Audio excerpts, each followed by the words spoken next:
इचलकरंजीतील एका वाहन चालकाकडे तिघा जणांनी महिन्याला 20,000 रुपयांची खंडणी मागितली।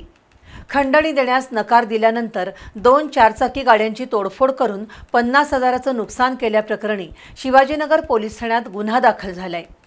जर्मनी गँगचे सदस्य आहोत असं सांगून या तिघा जणांनी खंडणी मागितली होती।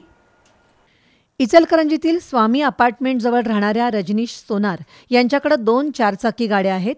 त्याच परिसरातील नौशाद मुजावर यानं मी जर्मनी गँगचा सदस्य असून महिन्याला 20,000 रुपयांची खंडणी देण्याची मागणी केली।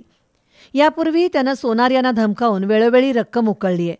त्यानंतर वाहन पार्किंग करण्यासाठी दरमहा 20,000 रुपये देण्याची मागणी झाली। पैसे दिले नाहीत तर घरच्यांना मारून टाकण्याची धमकी देण्यात आली।